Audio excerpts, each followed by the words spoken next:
WFYI podcasts are brought to you by Visit Bloomington. With over 350 restaurants to choose from, Bloomington, Indiana is truly a food lover's paradise. Go to visitbloomington.com to discover what suits your taste. This is WFYI News Now. It's February 1st, and I'm Darian Benson. On today's show, a bill that would repeal a funding tool for downtown Indy. Housing advocates react to a landlord-related bill dying at the State House. Legislation that restricts cell phones in school and research that shows reading on electronic devices reduces reading comprehension. And some lawmakers want to help pregnant people charged with drug crimes get into treatment earlier. The opioid epidemic is claiming the lives of our pregnant women. When pregnant women use illegal substances, the babies they are carrying are at risk of being born with neonatal abstinence syndrome. Those stories coming up, but first, the reconstruction of a number of Indianapolis streets from one-way to two-way is in motion. Jill Sheridan reports on the work to improve traffic flow. A stretch of College Avenue from Market Street to St. Clair Street will soon be open to drivers headed north or southbound. The road is one of several being converted to two-way by the Indianapolis Department of Public Works. The city is making the changes in an effort to reduce speeds, provide more routes, and improve economic opportunity. The $3.6 million conversion project also adds protected bike lanes and flashing crosswalks.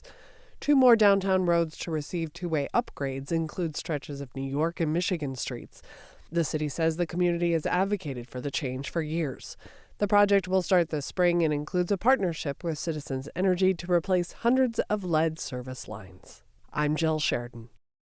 A bill that would repeal a funding tool for downtown Indianapolis passed the Indiana House on Tuesday. The Economic Enhancement District, or EED, was approved by the City County Council last year after 2023 legislation allowed the move. The EED sets up a district where property owners pay a fee that would provide $5.5 million a year for public safety, beautification, and homelessness initiatives. It was supported by downtown businesses, residents, and developers. Some apartment owners spoke in favor of the legislation repealing the district. The bill now moves to the Senate. And a bill to close a loophole that prevents Marion County from enforcing code violations against some landlords failed to pass a Senate committee yesterday. Brandon Smith reports on what message housing advocates say that sends statewide. Even one of the senators who voted for the bill, Republican Mike Gaskill, expressed serious reservations with it. Gaskill, a landlord, argued that no one speaks up for landlords. Stephanie Zhang is the statewide housing community organizer for Hoosier Action. She says the current system is set up to protect bad landlords from consequences. To me, it says that the people that we elect to represent us in Indiana continue to fail to even move the needle forward an inch to help Hoosier renters stay in safe, quality homes. Prosperity Indiana's Andrew Bradley says tenants are losing health and wealth as the General Assembly continues to avoid addressing the state's housing stability issue. We can't afford to wait a day longer, but it looks like we're going to.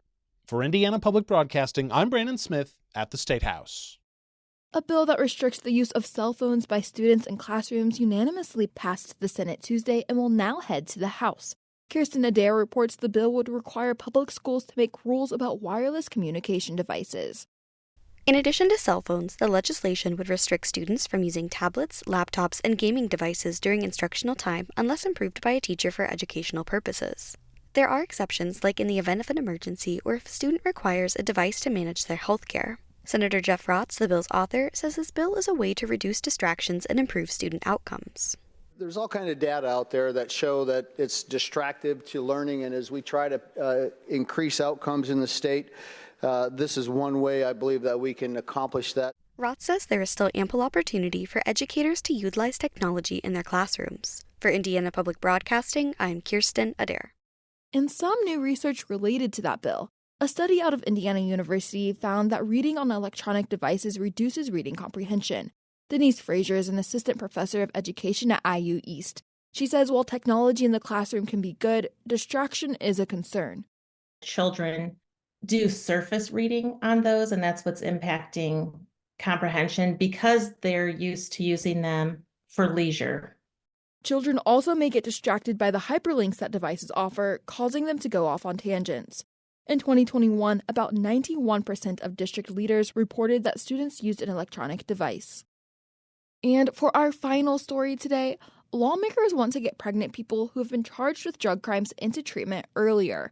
Abigail Ruman reports the House passed a bill that would allow pregnant people charged with a drug crime to be referred to a forensic diversion program or drug court during their initial hearing. Drug courts and forensic diversion programs are meant to address the underlying causes of crime and lower recidivism rates. The bill allows pregnant people to be directed to those options during their initial hearing, rather than later in the process. Representative Lori Goss-Reeves is one of the authors of the bill. She says the goal is to help pregnant people who are using substances have healthy children born substance-free. The opioid epidemic is claiming the lives of our pregnant women. When pregnant women use illegal substances, the babies they are carrying are at risk of being born with neonatal abstinence syndrome. Goss-Reeves says the bill will help get pregnant people into treatment as early as possible in the pregnancy. The bill would give judges the authority to refer the person after consulting with the prosecuting attorney. For Indiana Public Broadcasting, I'm Abigail Ruman. That's all for today's episode of WFYI News Now. Our podcast is produced by the following people who live in your community: Aubriana Heron, Drew Dodlin, Kendall Antron, who composed the music for this podcast, and me, Darian Benson. Our news director is Sarah Neal Estes. If you liked today's episode, remember to subscribe and share, and follow WFYI on Instagram, Facebook, and YouTube to check in on our newsroom throughout the day. Thanks for listening. We'll be back tomorrow.